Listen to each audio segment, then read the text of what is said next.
So, hi all, Dr. Isha this side, your TTC companion, and in this episode, we will be discussing a topic which can feel like an unexpected punctuation in your fertility journey. Yes, I'm talking about low AMH. This word can lead to stirring emotions, raising questions, and often urging a deeper conversation with time itself. To solve the mysteries of low AMH, Dr. Sharvari Mundhe, consultant gynecologist and fertility specialist at Motherhood Hospital, Sarjapur Road, Bangalore, is joining us. Dr. Sharvari Mundhe is a distinguished gynecologist and fertility specialist with over 12 years of clinical experience in obstetrics, gynecology, and reproductive medicine. She is widely recognized for her patient centric approach and her commitment to offer evidence based, compassionate care to couples navigating fertility challenges. Her key areas of expertise include PCOS, endometriosis, poor ovarian response, unexplained infertility, recurrent pregnancy loss, and male factor infertility. Thank you for joining us, Dr. Sharvari. I know we are going to bust all the myths around low AMH today. Before we start, I would like you to give brief introduction of yours to the audience.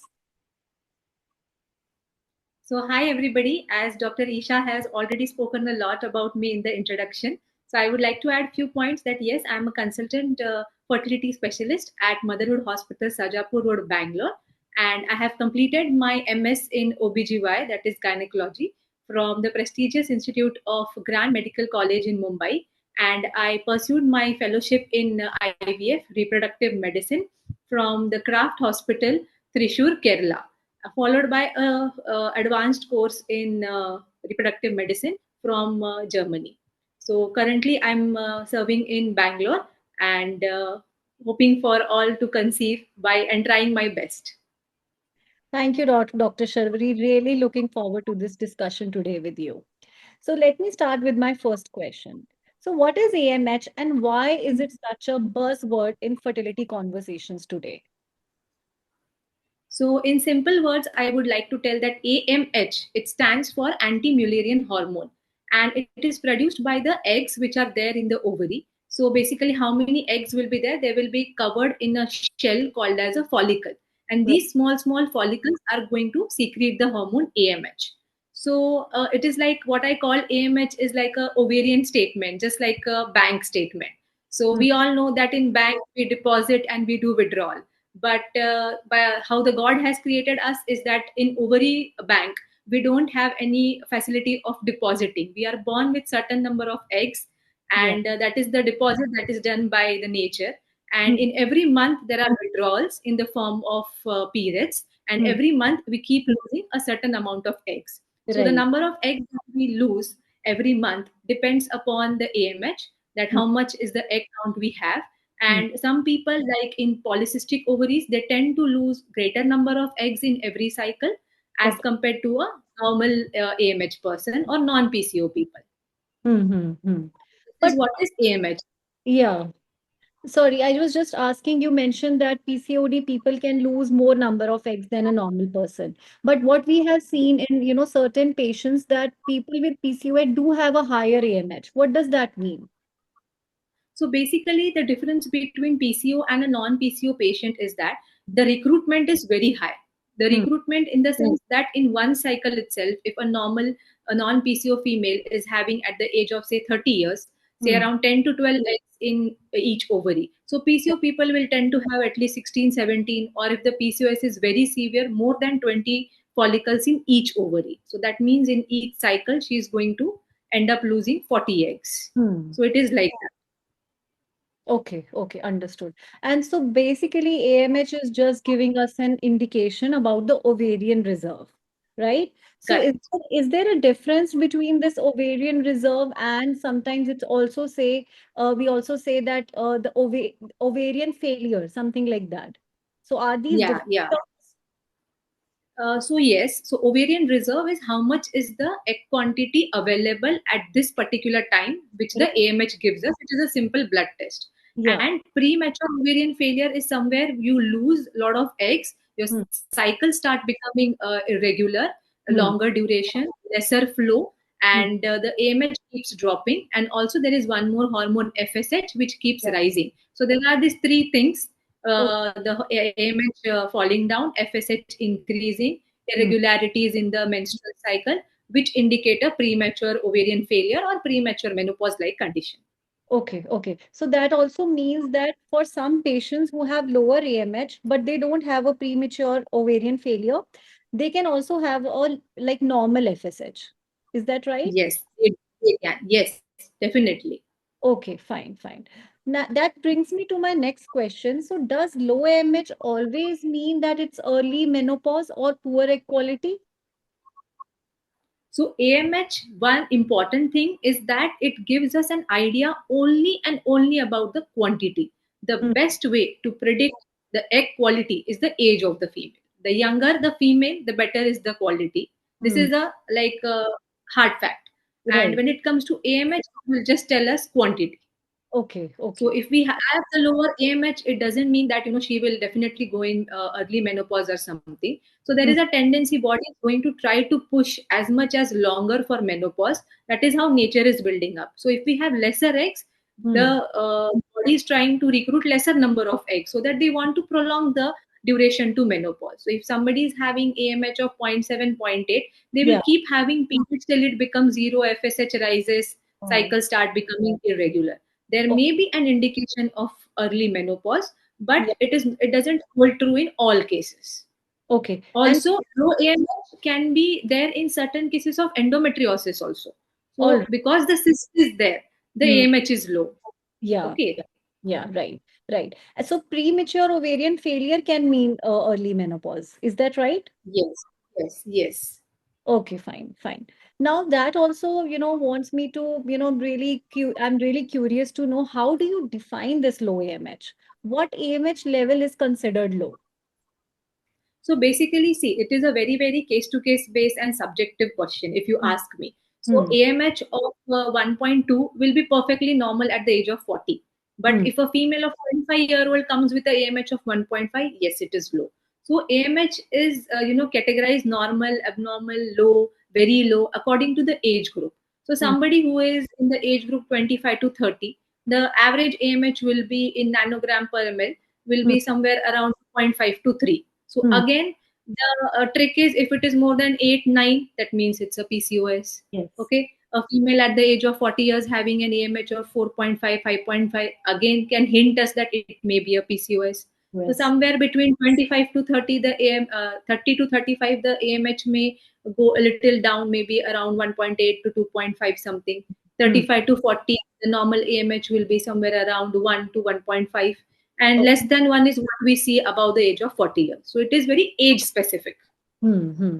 So now, Dr. Sharvari, what we are seeing is most of the women who are trying to conceive, they are in the age group of 30 to 35. Let's target that, okay? So for Yeah, someone yeah. 30 to 35, what level of AMH she should like feel that now it's the time I need to hurry up, I need to opt for IVF. Otherwise, if I go below this level, it sometimes doctor can also suggest me for donor eggs. What is the level for a female who is 30 to 35 years old?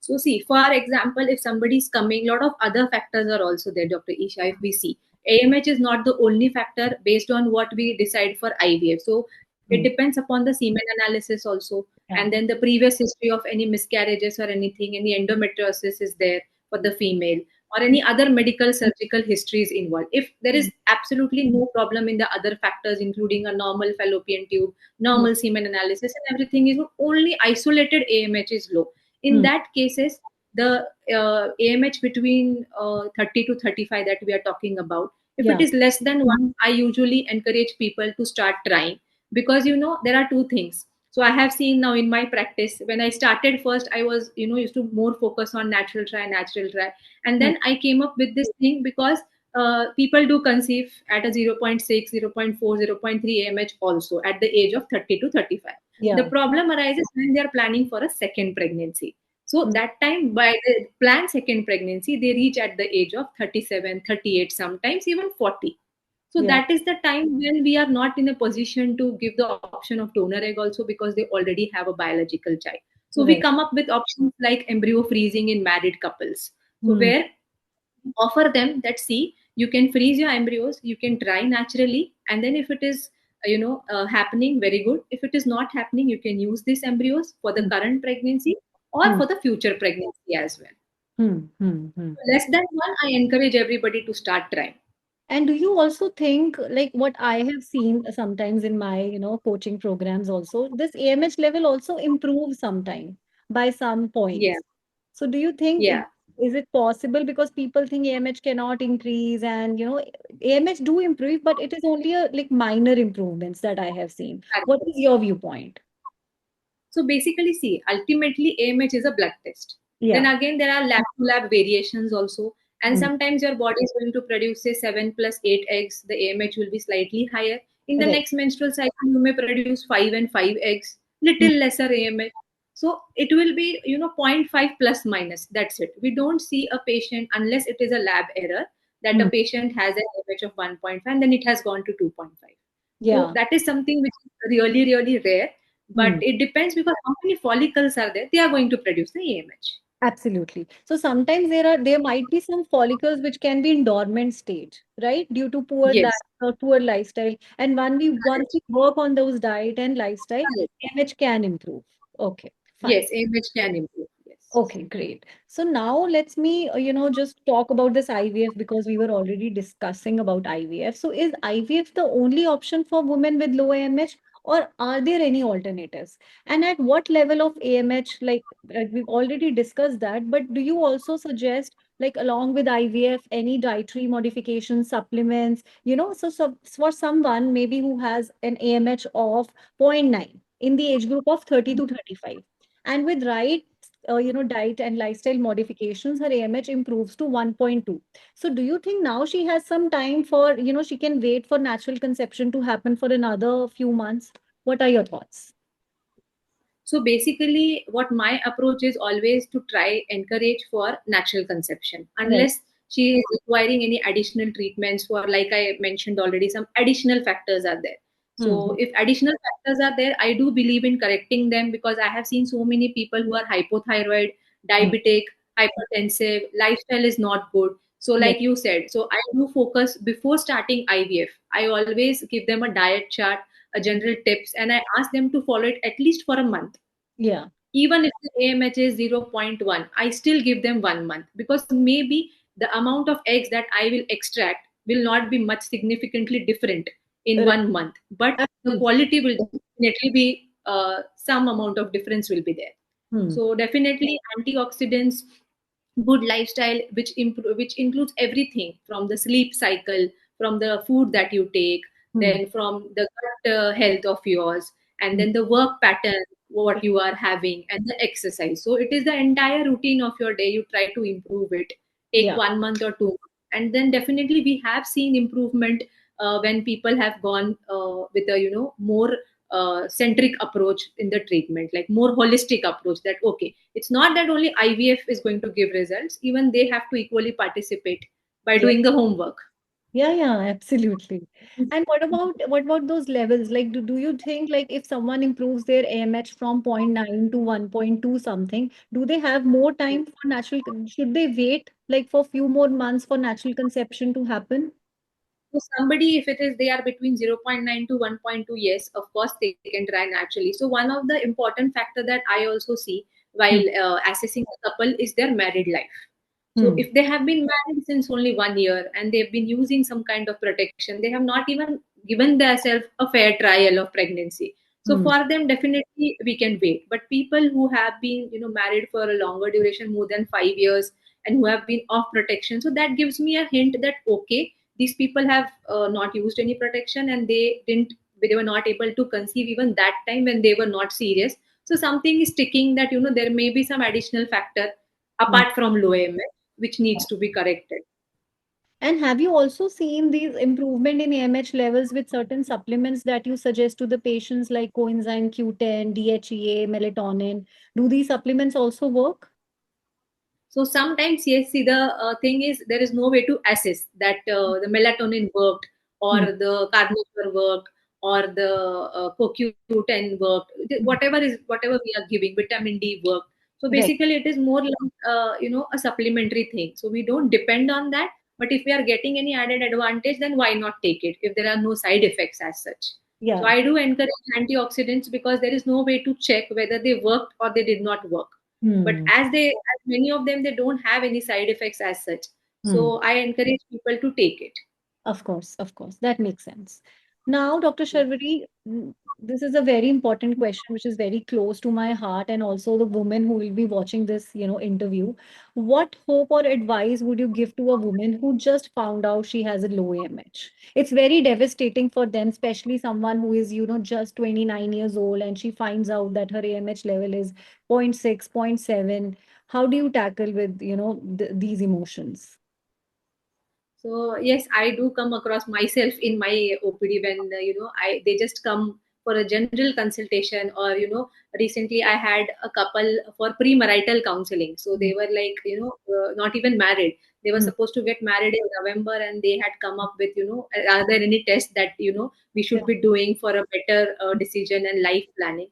Mm, So that time the AMH was 1.1 for the girl who was only 26-year old, and mild endometriosis was there, what have seen on ultrasound. So mm, all these things, see, first of all, I urge everybody to not Google too much and mm. don't go into panic mode. So Yes. basically, yeah, so there are a lot of information available on Google Chat GPT. So whenever you Google something, it is always going to take you in the direction that you are thinking. Abs- So it is a sincere request to everybody, all your followers, that whoever is watching this and came across a low image, that please take that report and directly go to a fertility specialist. Right. Whatever doubts you have, please keep a diary, Mm. maintain that diary, Yes. write everything in that, go to a specialist and get your answers Yes. there, rather than going through the internet or the web. It is like a cobweb that so Yes. once you are inside that, it just creates panic. So rather than that, the Mm. rational treatment or what all options we have will be able to solve only after meeting a fertility specialist. Right. So when Right. they come, only two things is not to panic, and Mm. second, meet the doctor, and then of course the doctor is going to evaluate further, find Mm. out the root cause. Sometimes, that, like I said, in endometriosis, sometimes it is reversible. If we Yeah. correct the endometriosis or something, the AMH may go up. Mm-hmm. So these are the simple things, and then of course everybody, I will urge everybody to take the AMH test. So whoever has not yet taken and want to have a pregnancy in future or now, or not sure, just take the AMH test. It is very well available everywhere. Take Yeah. the test, know where do you stand, Mm. and meet the fertility doctor and get all your facts answered with them. Yes. Yes. I think fact check is more important than going just into panic mode. That's great. Yeah.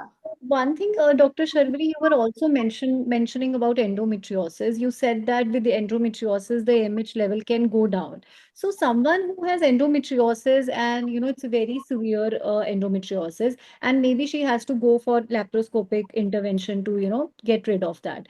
So should she freeze her eggs before getting the laparoscopic surgical intervention, or should she freeze her eggs after the intervention? What do you think? So basically, it depends upon the age also, and when are you planning the endometriosis so Right. surgery. So basically, I recommend that you take antioxidants for 2 months, then Hmm. plan a surgery, and within 3 to 4 months of the surgery, you go for the egg retrieval.